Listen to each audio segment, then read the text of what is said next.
Today is the day that gives vitality to the month of El. Gives energy, passion. Why? It's the day of the birth of the Baal Shem Tov and the founder of Chabad, the Alter Rebbe. And all they were about is giving vitality into everything. To give life and energy. Let me give a certain perspective. So the portion of the Torah that we're going to read we learn about the mitzvah of Bikurim. Bikurim meant that when you went to, came into the land of Israel, you were a farmer. Most people were farmers.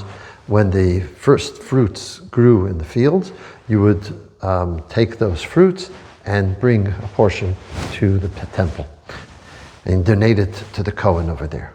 And you would make a whole speech of gratitude to Hashem for bringing us to this occasion and this situation that we have our own land and we're able to produce our own food. But it's interesting that the Torah, when it tells us this law, says that this law applies ki savayu al aretz, when you come into the land and you will inherit it and you will apportion it. That's when the law begins to apply. So it took 14 years for the Jews to conquer and to apportion the land. Some tribes, after a year or two, already had their section, had their portion, and were able to settle in their part. Others took 14 years. So the Torah tells us that even those tribes who were able to have their land early did not bring this Bikurim till later. Now it's interesting because the Torah puts great emphasis on Hakaras HaTov, on gratitude. And the whole idea of this mitzvah is to say to Hashem, I am not an ingrate.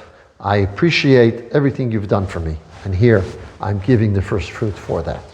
So why is it that those who have already gotten their part of Eretz Yisrael have to wait to everyone else? So the perspective is like this. On a spiritual dimension, what kisava is, when you will come in, means to be fully there. What the Alter Rebbe says is when you come into the land, Eretz Yisrael, the land of Israel, means our spiritual destiny. The land of Israel is very much connected to the Jewish people's spiritual destiny. Those who deny our right to the land of Israel deny our right to Judaism, because it's one and the same. It's part of it. So the land of Israel is our destiny, and we have to enter the land, which means that we have to live it fully. We have to live our Yiddishkeit fully, and that's indeed everything the Baal Shem Tov and the Alter Rebbe were about. That are, there's a Hasidic song that goes like this: to eat, it eats. It happens automatically. I don't have to fight with myself to eat. To sleep, the same thing. When it comes to, however, davening, to pray, it doesn't just happen on its own. It's something you have to put in tremendous effort. And sometimes we find that we're saying words and our mind is not there. Certainly our spirit isn't necessarily there. And it's a song of yearning that our praying should be like our eating. Why is this? Because we're made up of body and soul. But the problem is that we most of the time identify with our material side. So eating, it comes naturally, it comes easily. Those things that are more associated with the soul don't come easily because we're blocked. The body doesn't allow us to reach our soul so easily. There's a story of, there were two great brothers, Shmelka of Nikolsburg and Rabbi Pinchas Baal HaFlaw. And they were great Torah scholars, and they decided to go visit the Maggid of Mezrich, who was a student of the Baal Shem Tov, and also the teacher of the Alter Rebbe. And they go visit him to see, how do Chassidim do things and what it's about. And they heard his teachings, and they saw his conduct, and it was different to what they were used to. And Rabbi Pinchas said, okay, it's not for me. I'm going home. So he went to say goodbye to the Maggid. He's leaving. The Maggid tells him, before you go into the Beis Medrash, go into the study hall, and you'll see next to the oven, there's a student of mine, Reb Zusha of Anapoli. Approach him and ask him to give you a Torah thought. So he does so. He goes in and he sees Reb Zusha lying sitting there by the oven that warms up the room. And he says, could you give me a Torah thought? Says, me, I'm a simple Jew, learning just the first tractate in Talmud.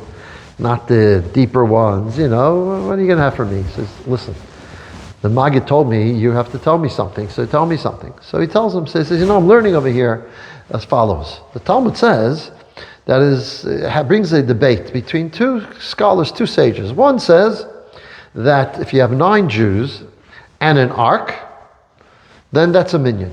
The other one says, what, is an ark a person? You need 10 Jews. He says, what's going on here? What's the meaning of this debate? 9 Jews and an ark? What does he think and what does he think? He says, I don't know, you told me. So he says like this. An ark is a cupboard where you put books. Even if you put a Sefer Torah. That's an ark. The books sit there. They don't become part of the ark. It's a storage area for the books, for the holy books. So too, you can have a human being that is an ark, meaning he has a lot of Torah books in his head, but it hasn't affected who he is. He has not changed. He has not been transformed. He is not alive with those Torah books. He has information, but the information does not become part of who he is. And this is what the first opinion says. It doesn't matter. If a person learns Torah, he's part of it. He's part of the community. The other one says, if he doesn't internalize it, if it doesn't become part of who he is, then he's not a mensch. Because a human being has to live by his soul. You have to find your neshama. And so he heard that and he said, he stayed in Mezrich. This is what he needed to hear. And this is what the Baal Shem Tov Alter Rebbe were all about. Ki savei al aretz. When you enter the land, you have to be there fully.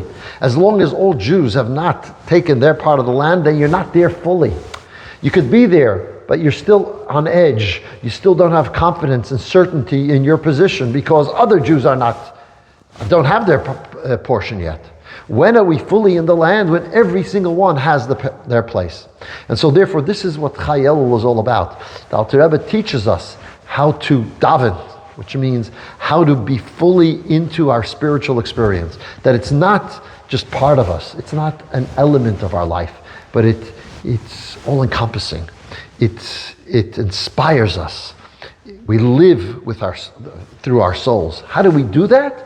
Through learning the deeper dimension of Torah, learning Chassidus, learning the teachings of the Alter Rebbe especially. They come into our minds, and then that's how we enter the land of Israel completely. That's when we're fully invested. And then it has an effect on our personality, on our emotions. We become a refined human beings. We become better human beings because we live soul lives. And that's what this day is all about. It brings life into Elul. It brings life into everything, every aspect of our Yiddishkeit. May you all have be blessed to be inscribed for a sweet new year.